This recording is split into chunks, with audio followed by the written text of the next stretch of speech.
Hola, muy buenas amigas y amigos de Informa Radio. Aquí estoy con Luis González, escritor, con estas dos maravillosas novelas, ¿eh? Aquí tenéis La casilla de la muerte y Quién guarda al rey, que es su última novela histórica ambientada en la época medieval, muchos misterios. Bueno, ha sido un lujo hablar contigo, Luis. Pues encantado de que me hayas traído a tu programa. Sí. Y de poder presentar las novelas. Crónicas a pie de calle, con María Jesús Romero de Ávila de Lara.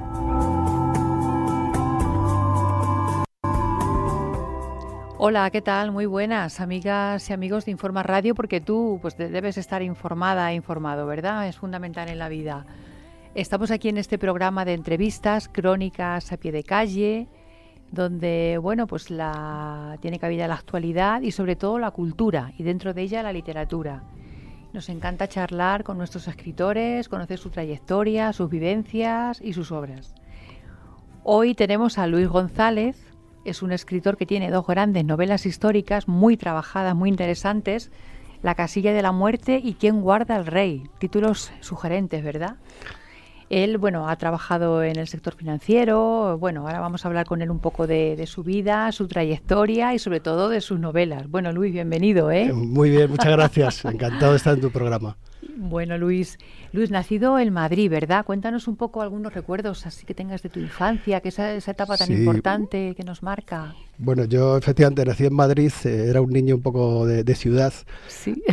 Y no sé, dentro de los recuerdos que me quedan de la infancia es unos veranos en Ávila. Mis abuelos eran de allí, tenían una casa. Y íbamos me llevaban los veranos cuando acababa el colegio. Y recuerdo que allí descubrí un poco lo que era el mundo rural, que para mí era un poco, absolutamente desconocido. Entonces conocí lo que era segar, trillar, todo ese mundo de la era, de la cosecha, de recoger la cosecha, de llevar el grano al granero, y las huertas. Para mí aquello era un mundo maravilloso, me parecía maravilloso. Yo entiendo, a ellos no, a los que allí trabajaban no les parecía nada maravilloso, porque era un trabajo enorme, todo se hacía con animales, prácticamente no había maquinaria. Claro. Pero para mí me parecía encontrar un mundo nuevo, porque me permitía montar a caballo, aunque claro, sin silla y sin nada, todo a pelo, o en los burros. Una experiencia para un crío de 6-7 años era una maravilla. Una maravilla. Y conocer el mundo rural, que tanto nos aporta, ¿verdad? Sí, por supuesto. O sea, allí es donde... yo me enamoré un poco de aquello porque me encantaba. Para mí era una diversión. O sea, para los labradores de allí, pues evidentemente no lo era. No es igual. Y no sé, pues también tengo recuerdos también de mi padre. De tu papá, cuando se iba... mis padres venían cuando tenían permiso, que entonces ya sabes que no había vacaciones, había permiso. Entonces, a mi padre le gustaba mucho pescar. Y había un pequeño río que tenía, y bajábamos a pescar al río, generalmente barbos era lo que más tenía el río. Y luego también se aficionó con los cangrejos y pescábamos con los reteles.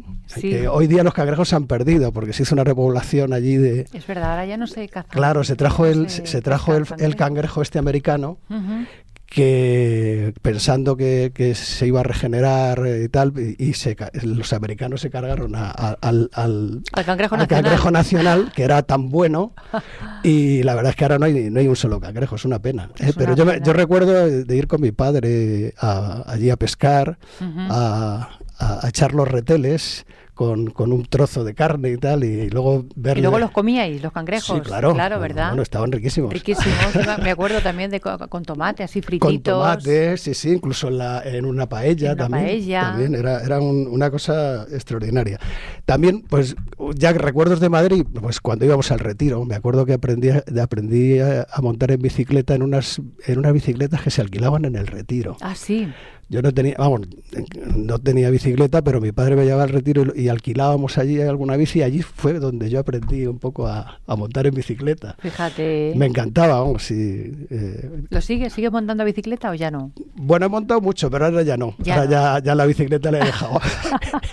Es mucho trabajo. Es mucho trabajo para más jóvenes, ¿verdad? Sí, es para más jóvenes. Sí, muy bien. Bueno, ya desde pequeño tenías pasión por la literatura, la escritura, la lectura. Sí, bueno, la verdad es que mi padre era fotograbador. Trabajaba en un periódico, en Prensa del Movimiento, donde hacían el Arriba, el Marca, aquí en Hermosilla. Sí. Y yo recuerdo que sabes que los domingos no trabajaban porque salía la hoja del lunes. Entonces, ¿te acuerdas que no había periódicos los lunes? Y salía la hoja del lunes. Y los sábados, que yo creo que era el último día que trabajaba, porque muchas veces trabajaba por la noche, me traía casi siempre algún tebeo, y ahí yo empecé a leer cómics, ¿no? Leía cómics fundamentalmente entonces era el Jabato, el Capitán Trueno. Sí, también recuerdo unos tebeos de vaqueros de Roy Rogers, se llamaba aquel, y bueno, luego salieron los del Llanero Solitario y tal, pero eso ya era yo ya más mayor. Y lo que sí recuerdo fue el primer libro. Porque a mi padre también le gustaba mucho hacer barcos. En sus ratos libres tenía un pequeño astillero para hacer barcos chiquitines. Y me regaló el primer libro que yo leí, que yo recuerdo haber leído, es La Isla del Tesoro, de Robert Louis Stevenson. Un clásico que yo creo que quizás es uno de los libros mejores para iniciarse la lectura. Para iniciarse, yo también lo creo. De los jóvenes. Es verdad. Y bueno, por contarte algún libro más que yo leyera, recuerdo, por ejemplo, mis abuelos vivían en la calle Luchana, en el número 13, al lado del Cine Palafox. Sí. Justamente la finca que hay al lado del Cine Palafox. Y un día, pues recuerdo una vecina, me dice... entré en su casa, sus hijos ya eran mayores, tenía por ahí un libro medio con las pastas un poco desgastadas y tal, y que era de uno de sus hijos, y yo creo que ya ni lo leía ni lo tal. Y dice, oye, yo miraba el libro, dice, ¿te gusta el libro? Sí. Dice, pues para ti, te lo regalo.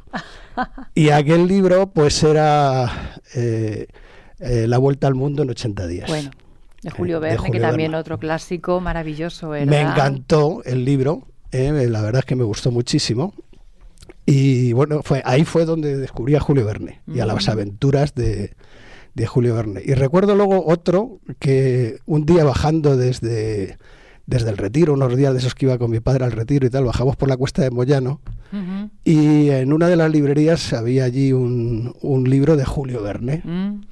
Y yo me quedé mirándolo y mi padre dice, ¿te gusta el libro? Digo, no sé, es que es del mismo que el de La Vuelta al Mundo.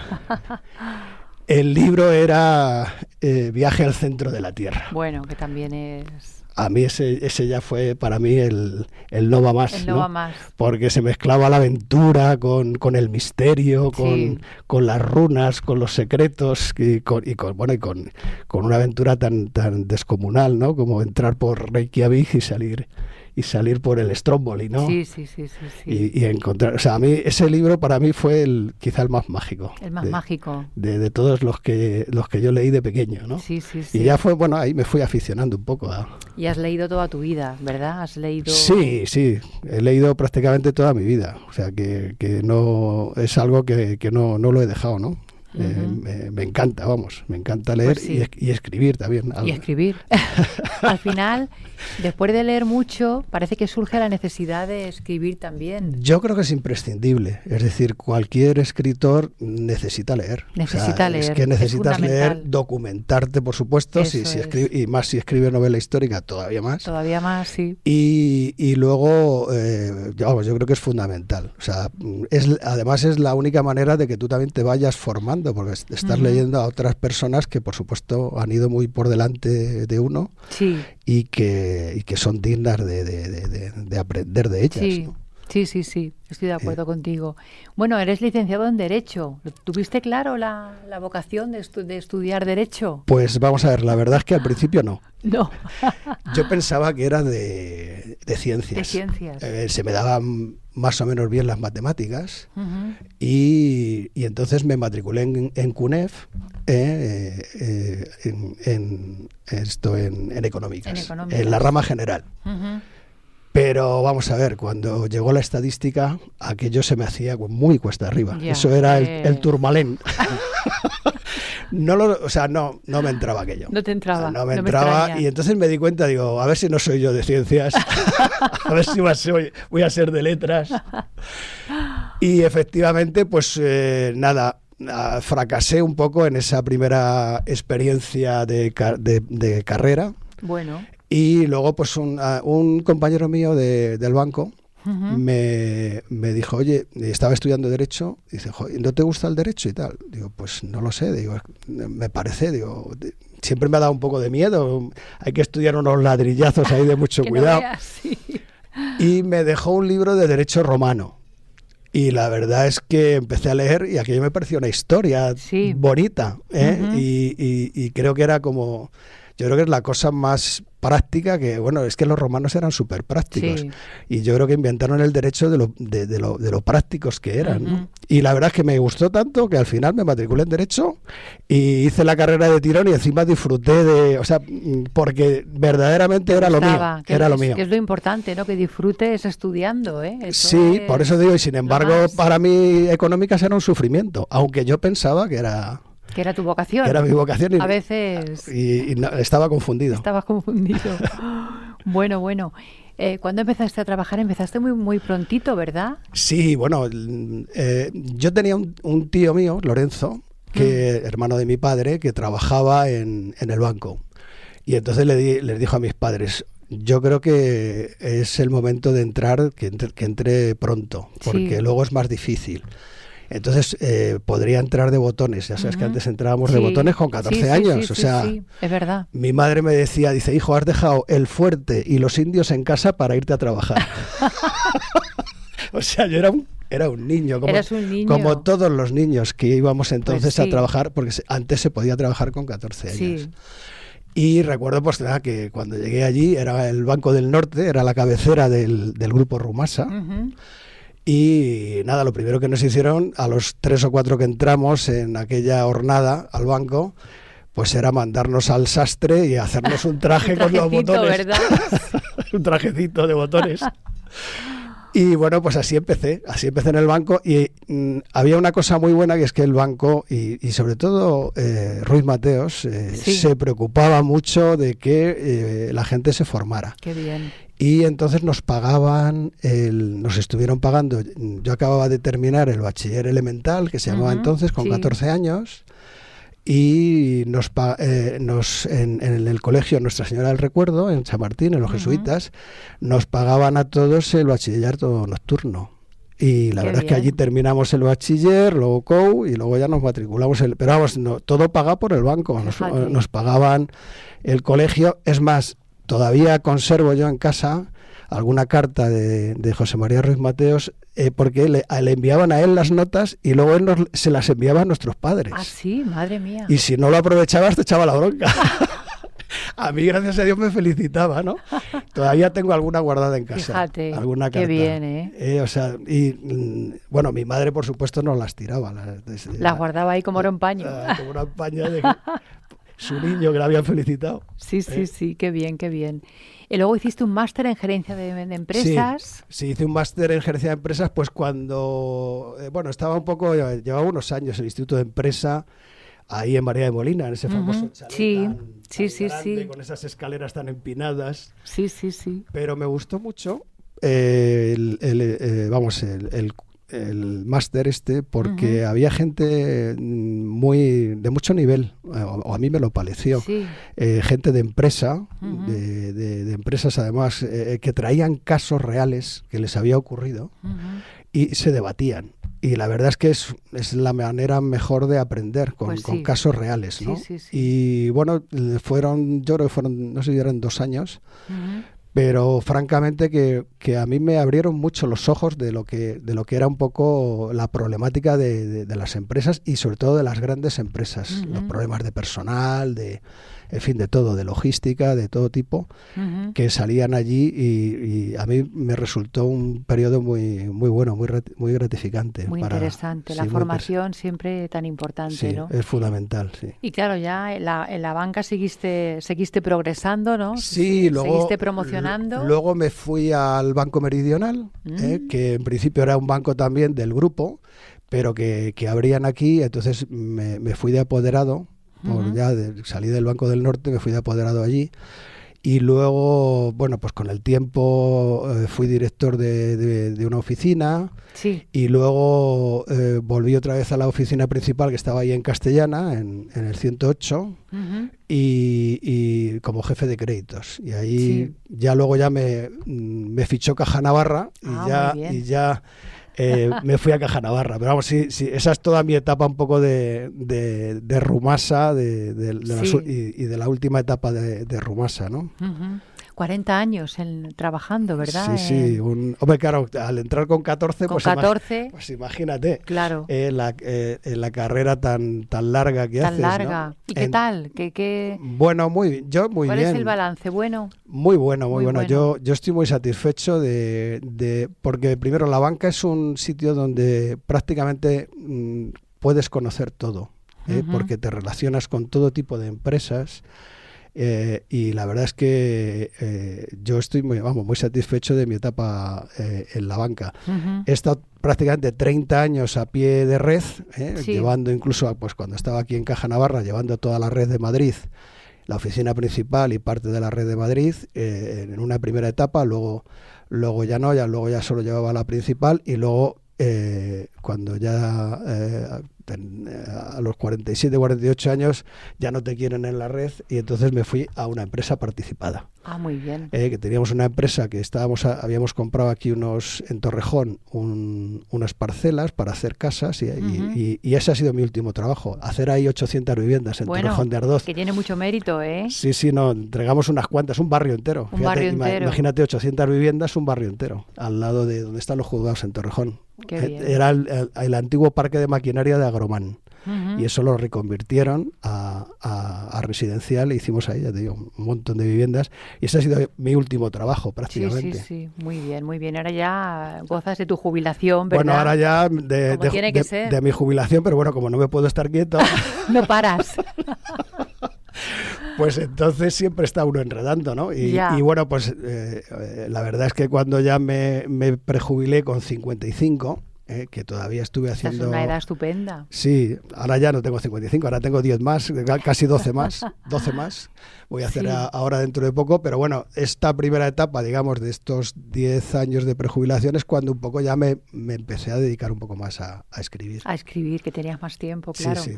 Que además en la Caja de Ahorros de Navarra, en tu primera novela, La Casilla de la Muerte, la obra social de allí te ofreció la oportunidad de conocer la historia del antiguo reino de Navarra, sí, bueno, ¿verdad? Verás, yo estaba de director, como te decía, aquí en la calle Juan Bravo, en el número 3. Ahí teníamos la oficina principal, pero teníamos algo que la verdad que era como una especie de, era una sala de cultura. Esa sala de cultura dependía de la obra social, y con cierta frecuencia se traían tanto exposiciones como se daban conferencias, como también una vez al año generalmente se traía una exposición, una magna exposición de algún tema de Navarra. Qué bien. Se trajeron los esmaltes de San Miguel de Aralar o la arqueta de Leire. En fin, se trajeron cosas importantes, y claro, el día que se traía, aquí venía pues incluso el presidente de Navarra, de la Caja, ¿sabes? Y se invitaba pues generalmente a todos los, tanto por ejemplo a todas las asociaciones que había aquí en Madrid de los navarros, tanto San Fermín de los Navarros, como el Hogar Navarro o la Asociación Cultural Navarra. Claro. Y yo que hacía también, pues aprovechaba para invitar a los clientes, porque aquello era una cosa importante, y era una forma de que Navarra en Madrid pues tuviera una cierta repercusión, sobre todo cultural. Y la verdad que en aquella época vino gente muy importante. Vino por ejemplo Julio Caro Baroja, yo le he estado escuchando 3 o 4 veces en conferencias, y luego he estado hablando con él muchas veces cuando él venía aquí, y la verdad es que, bueno, pues al final lo que para mí era una especie de trabajo fuera de horario, sí, porque me veía obligado, como era el anfitrión, estar por las tardes. Estar por las tardes, claro. sobre todo los días de la inauguración, porque habías invitado a los clientes, incluso cuando los clientes que no habían podido venir, algún día venían a hacer cualquier cosa, pues era una oportunidad bajar con ellos a la sala y decir, mira, no has podido venir, y yo muchas veces se lo tenía que explicar. Claro. Lo que no habían visto el día de la inauguración, ¿no? Sí. Bueno, al final te acabas implicando, te acabas dándote ahí un barniz de Navarro. De Navarro que no veas. Que seas madrileño, y acabas amando a la tierra. Y acabas amando, claro que sí. A la tierra, a su historia, a su cultura. Sí. Porque es inevitable, ¿no? Y bueno, pues un poco La casilla de la muerte, ese primer libro nace de ahí, ¿no? Yo recuerdo que un día estando en Roncesvalles y viendo el sepulcro de Sancho el Fuerte, allí están las cadenas del palenque, ¿no? Que tenía An-Nasir el Mir Mamolín en la batalla de las Navas de Tolosa. Tenía el palenque todo rodeado de cadenas, y ahí tenía alrededor la famosa Guardia Negra, los Imesebelen. Y están allí colgadas las cadenas que se trajeron de las Navas. Tiene que ser impresionante, ¿verdad? Es una cosa muy... Y bueno, después de ver aquello, eso está en Roncesvalles, en el monasterio, y está la famosa Esmeralda, allí también en el museo. La esmeralda, verde, esta que tú mencionas que se supone que la tenía An-Nasir el Mir Mamolín en su turbante, pero que la tiene que abandonar porque sale corriendo al perder la batalla, se ve obligado a salir huyendo.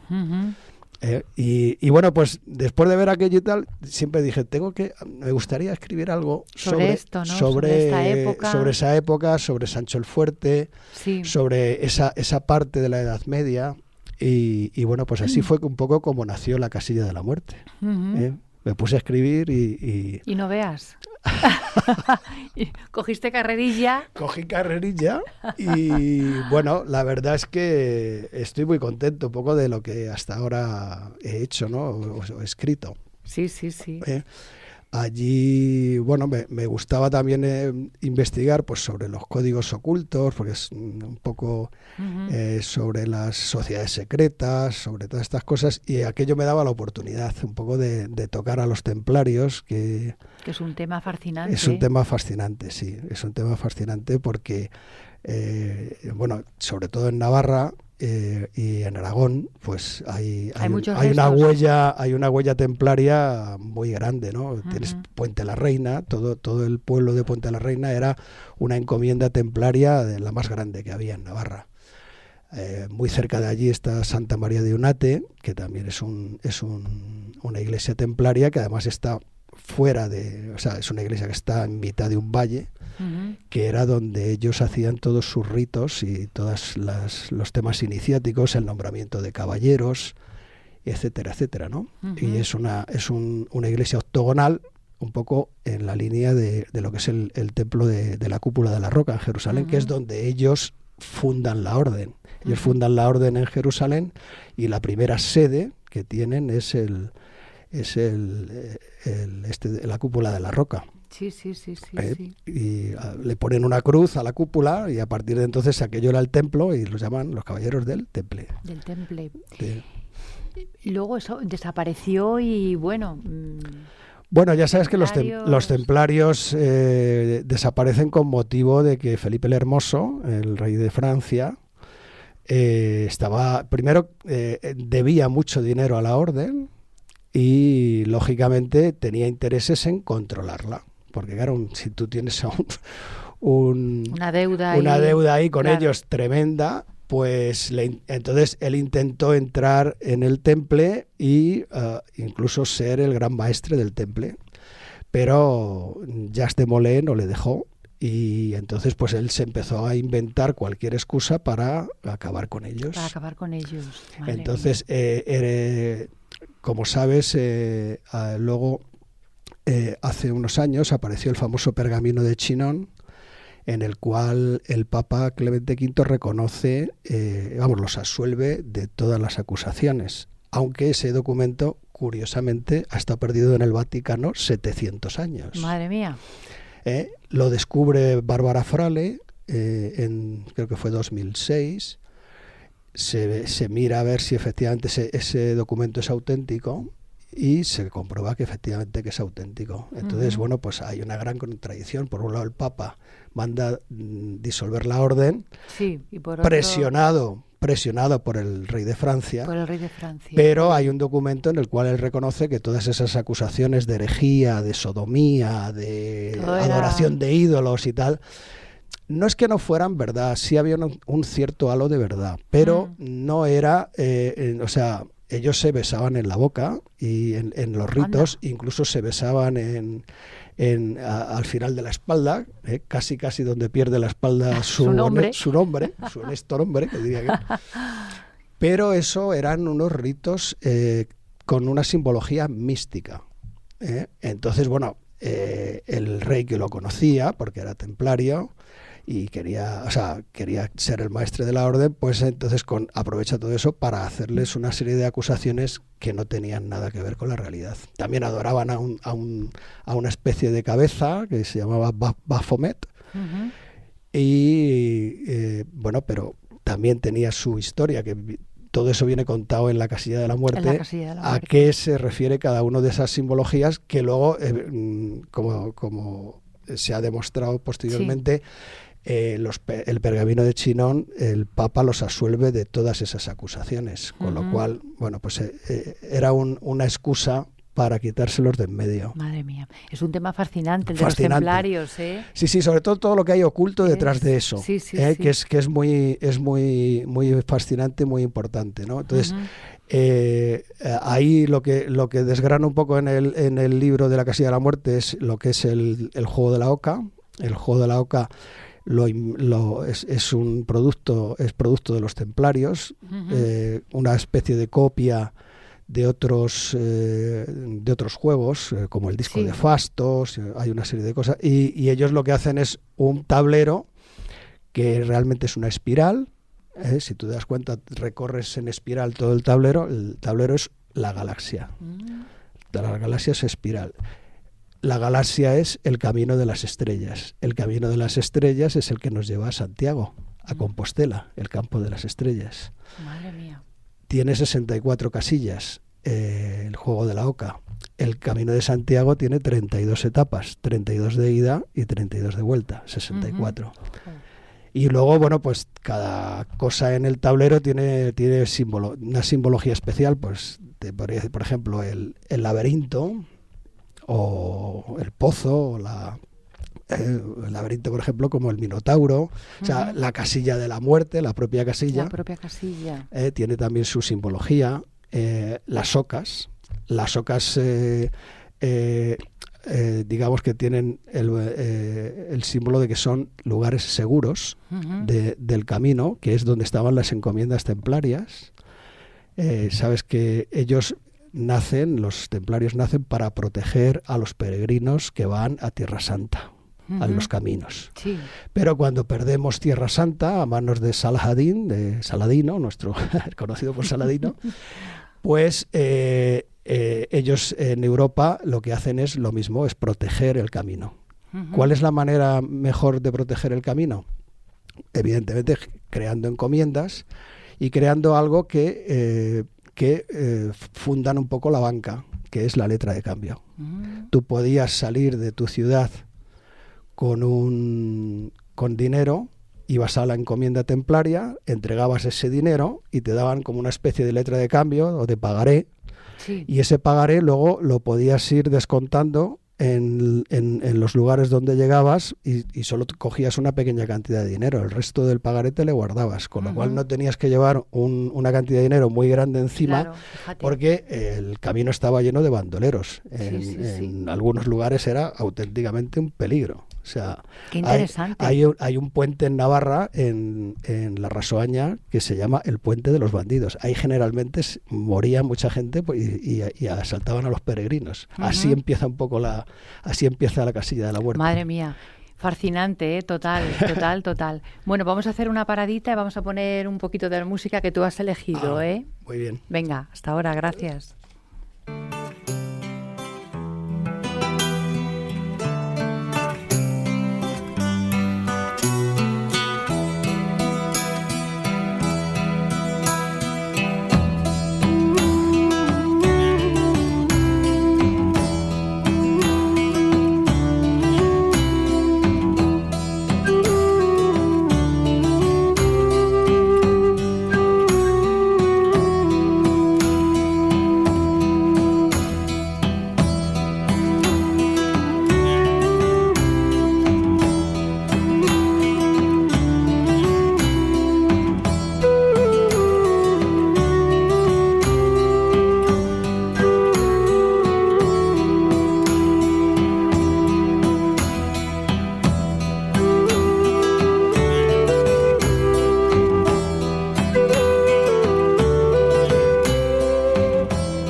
Bueno, vaya canción más bonita que has elegido, Luis. Bueno, muy acorde, ¿no? Con lo que estamos hablando de tu Sí, a mí novela. me encanta Metallica, pero bueno, esta versión que hay de medieval es fascinante y además Sí. va mucho con el tema. Con el tema que que estamos estamos hablando. hablando, ¿no? de tu novela. Bueno, antes de continuar hablando, tienes una web muy buena que invito a los lectores que la conozcan, ¿no? www.luisgonzaleztemplario.es. Sí. Ahí está toda tu información, tus novelas. Sí, ahí pueden encontrar toda la información, las novelas y un blog que tengo bastante También, grande, pues que hay más de 38 vídeos, casi todos de temas históricos, porque a mí me gusta mucho la historia y bueno, puedes encontrar ahí desde la conquista de México, la Malinche y Hernán Cortés y...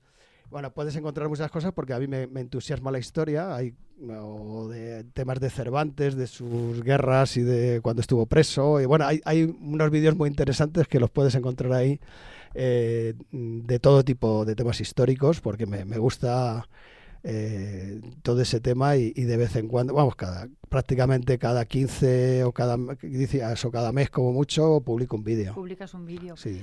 Debe haber como unos 40 sí. o así. Madre mía, pues recomendamos a los oyentes que visiten tu página web, porque además ahí viene donde se puede comprar tu novela y todo. Sí, exacto, sí. Bueno, la novela la pueden comprar en mi web, en Amazon, en Libros CC.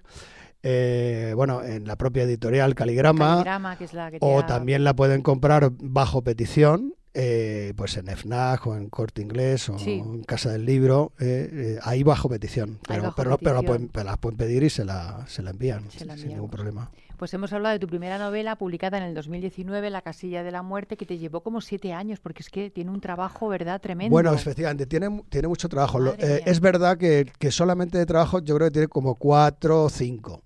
Lo que ocurre es que al final quería darle un final que cerrara la historia, pero que quedase un poco abierta. Entonces me costó mucho llegar a ese final. Y quería hacer un final, efectivamente, que guardara ambas cosas. Y eso casi me costó 1 año y algo. Y por eso casi pues tardé esos 7 años, porque el final no encontraba un final que me satisfechera. Que lo dejara un poco abierto. Que me dejara satisfecho. Y entonces, bueno, pues tardé quizá ese 1 año y medio en escribir el final y ya cuando encontré un final acorde, pues en 1 mes escribí todos los 2 últimos capítulos y lo mandé a la editorial y la verdad es que quedó muy bien. El final mereció la pena esperar ese año, porque igual a lo mejor el final no hubiera sido tan bueno como el que se hizo. Es que es importante un final redondo, ¿eh? Sí. Cerrar ahí, yo creo que es muy importante, un buen final. Que quede cerrada la historia, porque ahora no puedes dejar al lector in albis, que quede cerrada la historia, pero al mismo tiempo, luego que haya un hilo de donde tirar. Luego tiras o no tiras de ese hilo. Claro, eso ya... Para otra posible continuación o lo que quieras. Pero es verdad que, vamos, mi idea era esa y al final encontré una solución que me parece que quedó muy bien. Quedó muy bien. Y en este año 2023, el año pasado, publicas ¿Quién guarda al rey? Ahí seguimos con Rodrigo de Tudela, ¿no?, como protagonista. Sí, efectivamente. Bueno, Rodrigo, como le habíamos dejado, le habían encargado la difícil misión de educar a un rey, a un pequeño rey, amenazado por montones de peligros, que era Jaume, el rey de Aragón, Jaime, que va a ser Jaime I, el conquistador, y le envían a Monzón, porque le habían nombrado tutor al gran maestre de los templarios, a Guillem de Montredón. Sí. Pero bueno, evidentemente yo nunca me imaginé que Guillem de Montredón pudiera educar a ese niño, un hombre tan súper ocupado como Guillem de Montredón. Tenía que haber alguien que le educara realmente, y que estuviera con él día a día con él y que lo protegiera también. Entonces yo creo que, bueno, Rodrigo le dan esta misión, le encargan esta difícil misión, porque Jaume era un niño, primero que no era ni deseado ni querido por su padre. Su padre nunca le quiso, de hecho había repudiado a la reina, a María de Montpellier, Pedro. Sí. Y la reina, un día, porque claro, Pedro el Católico ya era bastante mayor para lo que era la época, un rey con 30 años que no tenía descendencia. El reino estaba hasta cierto punto preocupado de que un rey, con todos los peligros que tenía un rey en esa época, de los 5 o 6 reyes que había habido en Aragón, habían muerto 3 en batalla, o sea que cuidado. Entonces, bueno, pues un rey con 30 años sin descendencia era preocupante. Entonces la reina le tiende una trampa le tiende una trampa. La reina vivía repudiada porque había tenido una hija y anteriormente había estado casada y había tenido también 2 hijas, y antes se pensaba que era la mujer la que daba el sexo. Y entonces decía, esta no pare más que niñas, no me interesa, y la abandona. Jolín.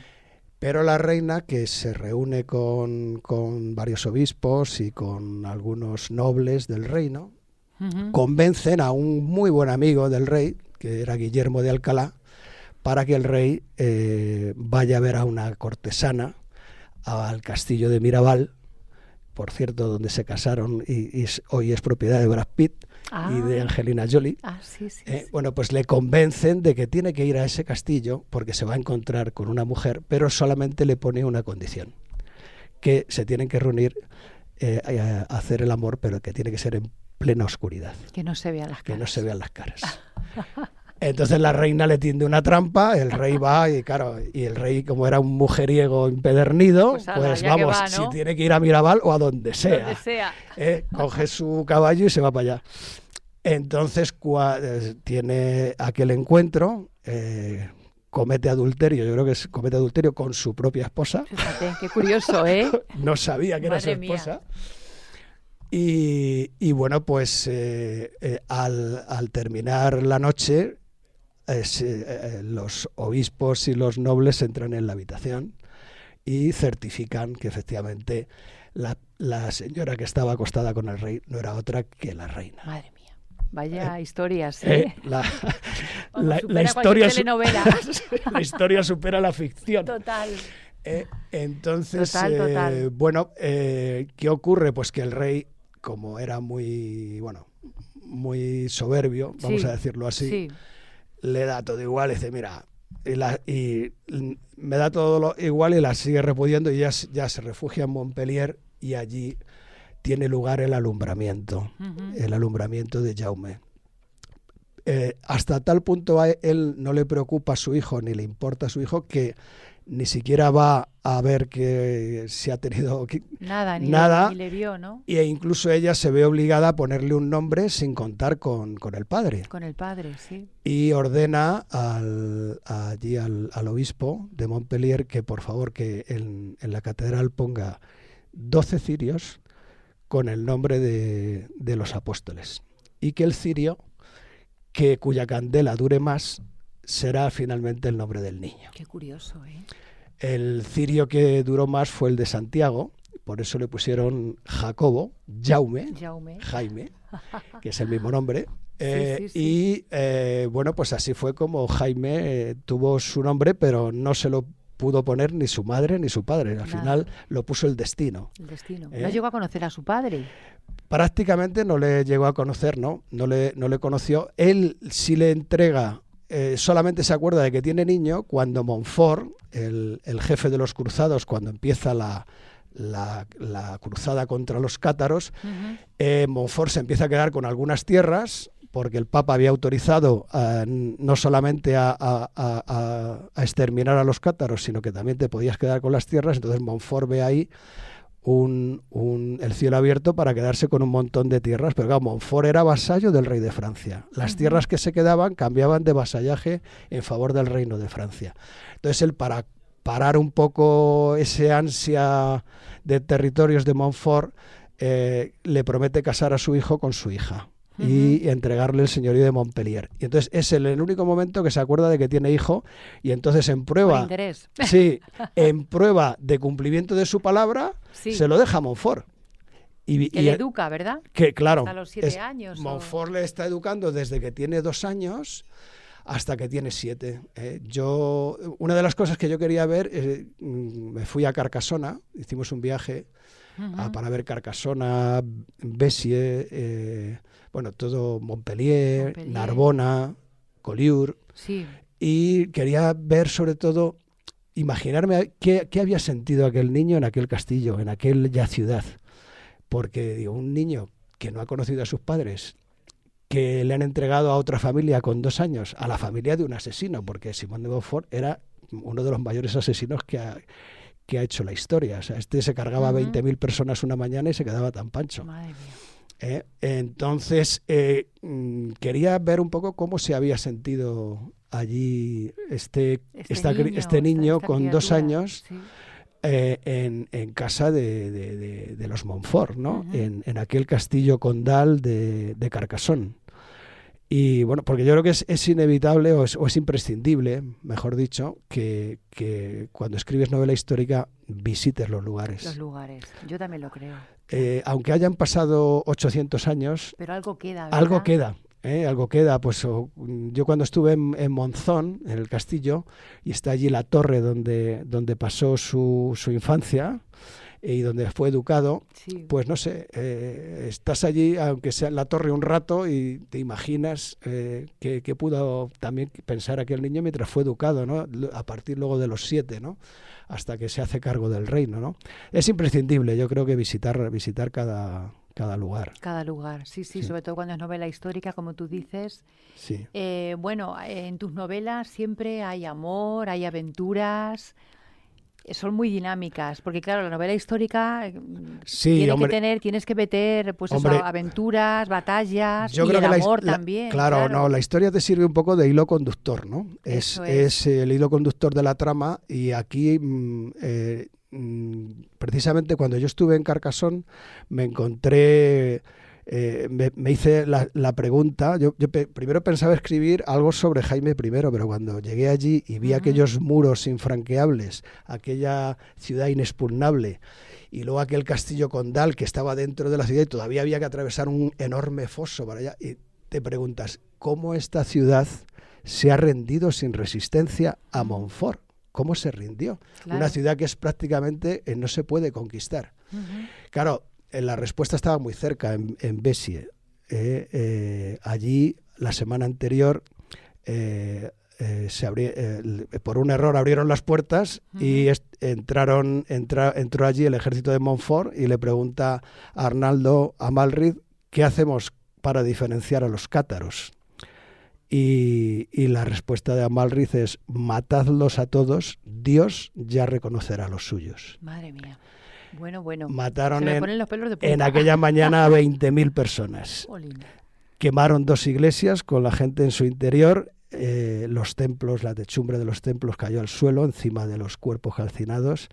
Claro, cuando estos monstruos, porque no tienen otro nombre, se presentan en Carcassona, entonces entiendes por qué Carcassona se rinde. Claro.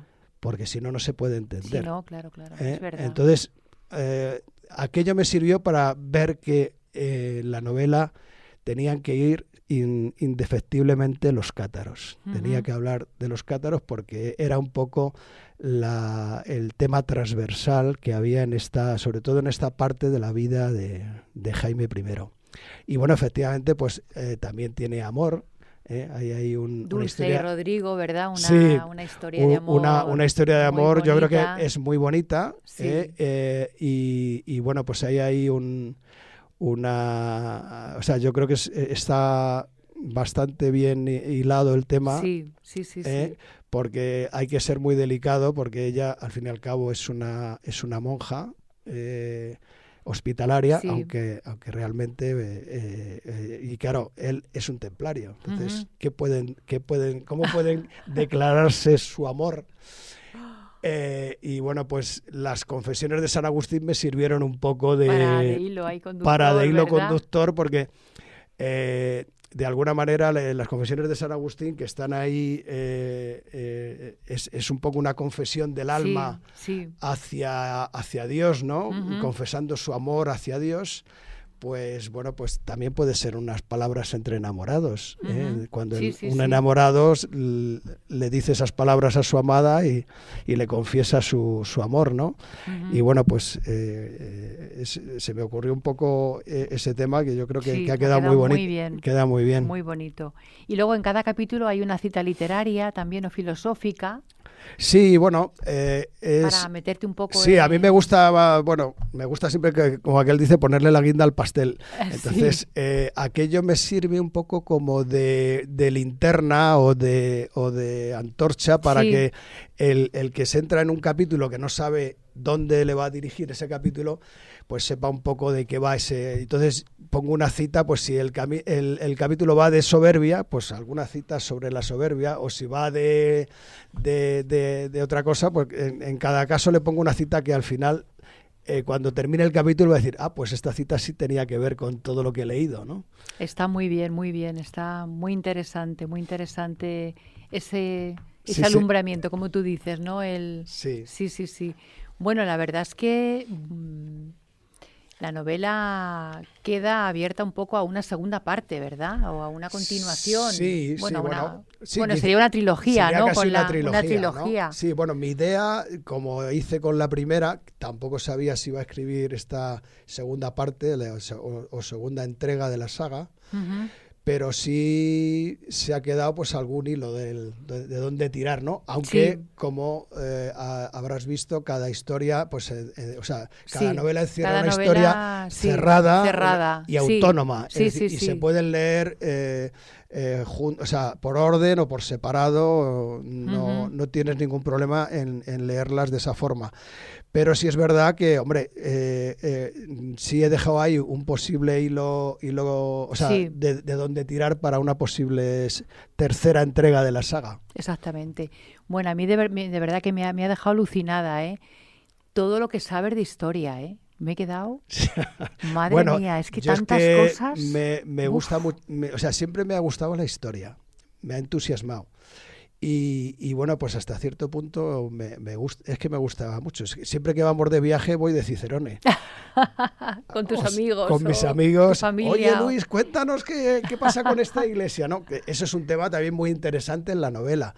Sí. El lector va a encontrar no solamente las historias de amor, la historia en sí de lo que pasa, por ejemplo, en el Reino de Aragón, sino también muchas cosas que hay en las iglesias que pasamos por ellas y no sabemos, y no reparamos, que pensamos, hombre, qué cosa más bonita, qué tal, bueno, ya sí, pero los maestros constructores fueron más allá, es decir, están dando algún mensaje que muchas veces, aunque está a la vista, está encriptado, y hay que un poco hacer un pequeño esfuerzo, como dicen los rabinos judíos, que cuando tú lees la Torá es como una cáscara de nuez, como una nuez, que a veces las palabras tienen un significado, pero si le das otra vuelta tienen un significado místico, esa misma frase, y además no se puede cambiar esa frase porque tiene un significado, mundano y otro además místico, y hay que desencriptarlo. Y eso es por eso los rabinos dicen que eso es como una cáscara de nuez, porque hay que romper la nuez y ver el fruto del interior. Y pasa un poco igual en las iglesias, no en todas, pero en muchas iglesias del camino te encuentras con cosas que verdaderamente hay que detenerse para decir, bueno, ¿esto qué han querido decir con esto? Porque efectivamente no todo es arte, que sí, pero que hay algo más. Hay que indagar. Hay que indagarlo. Hay que indagar. El significado místico de cada iglesia o de cada capitel que te encuentras. Sí. Estás en plena promoción de esta novela, ¿no? Sí, efectivamente. Ahora estoy en pleno lanzamiento. Así que, bueno, ya tienes un poco... ¿Estás pensando en la tercera parte? Sí, la verdad es que... vamos a decir que la vida de Jaime el Conquistador, que el libro acaba cuando él tiene 13 años y acaba de contraer su primer matrimonio, pero evidentemente me gustaría, si los lectores, en fin, me siguen, que seguro y me apoyan, que sí, la verdad es que la primera fue muy bien y yo espero que esta segunda también. Seguro que sí. Si los lectores me apoyan, pues sí me gustaría continuar, porque ahora se abre un poco. Me gustaría contar lo que fue la conquista de Mallorca, que me parece un capítulo maravilloso de la historia de este gran hombre, ¿no? Que fue Jaime I, y aprovechar para contar algunas cosas más de todos esos temas místicos, de los cátaros, de los templarios. Claro. etcétera. Entonces, bueno, vamos a ver si efectivamente, si los lectores me siguen apoyando, pues seguro me remangaré y me pondré a trabajar. Vamos, te digo yo que sí. Luego también tienes ahí un proyecto sobre la guerra civil, ¿no? Ah, bueno, sí, eso es una novela que yo empecé cuando estaba haciendo el servicio militar. Y la tengo, bueno, no la terminé porque yo pensaba que esto tenía menos trabajo. Y yo pensé, digo, bueno, ahora que estoy aquí en el servicio militar, que no hacen nada, en Ceuta, que a mí me tocó ir a Ceuta a regulares, y allí pues había muchas horas y muchos fines de semana muertos, que no podía salir prácticamente de allí, de la ciudad. Y digo, pues me voy a poner a escribir, porque como me gustaba escribir, y me puse a escribir, pero la verdad es que no me di cuenta del trabajo que llevaba una novela. Yo pensaba que la iba a escribir en la mili. Vamos, nada. Por eso, a mí todas las novelas son, vamos, un auténtico... O sea, no he conseguido... Estas han sido 3 años. Pero 3 bueno, años. Me consoló el otro día que leí un artículo de Vargas Llosa que decía que todas sus novelas le costaban 3 años. Digo, bueno, pues entonces no soy yo tan malo. Y encima las tuyas son históricas. Sí, claro. Que tienen más trabajo, no, pero vamos, que tienen un trabajazo tremendo. Pero bueno, ahí tengo ese proyecto que a lo mejor lo retomo y sí me gustaría escribir algo sobre la guerra civil. No sé si, como empecé que era un poco, la titulé Parque del Oeste y habla un poco del cuartel de la montaña y todo aquello, pero bueno, no lo sé, pero sí me gustaría escribir algo sobre la guerra civil. Sobre la guerra civil. Danos un poco tu mantra, un poco tu consejillo para levantarse cada mañana con ánimo. Tú que eres una persona vital y que transmites mucho ánimo. Bueno, la verdad es que yo te diría que creo que hay que levantarse cada día con ese hálito de esperanza de que cada día va a ser un poco mejor que el anterior, ¿no? Y yo soy un trabajador infatigable. La verdad es que no conozco otra forma de vivir que trabajar y hacer cosas, porque amo las cosas que hago y me ilusionan y me gusta. Entonces yo creo que hay que pensar siempre, primero ser muy positivo. Cada vez que todos los días sale el sol y sale el sol para todos. Entonces tenemos que, aunque a veces pienses que las cosas o pues que estás pasando un momento malo y tal, yo siempre pienso, pues un poco como pensaba Jaime I, que era también muy positivo. Sí. Por eso me gusta tanto su figura y su legado, que si algo no se te ha dado es porque detrás vendrá algo mejor. Algo mejor. Él siempre confiaba en Dios, porque era un rey templario, porque le habían educado los templarios desde pequeño, y siempre pensaba que si Dios no le traía una cosa, aunque él se la pidiera, es porque le iba a traer otra mejor después. Entonces, yo creo que hay que levantarse siempre con esa filosofía positiva. Y porque al final todo acaba poniéndose a tu favor. Muy bien. Bueno, se nos ha pasado la hora volando, Luis. Pues no me he dado ni cuenta. Es que yo hablo mucho, Pero ha sido apasionante, de verdad, Sí. todo lo que hemos hablado. Así que, bueno, amigas y amigos, oyentes, acordaos, Luis González, La casilla de la muerte, ¿Quién guarda al rey? Esta última que la estás ahora presentando el viernes en la Biblioteca de Retiro. Estaremos allí contigo acompañándote. Muchas gracias. Así que vaya todo muy bien. Ha sido un lujo escucharte, de verdad. Ha sido muy interesante, muy emocionante. Muchísimas gracias por traerme a tu programa. Faltaría más. Venga, gracias. Adiós, chao.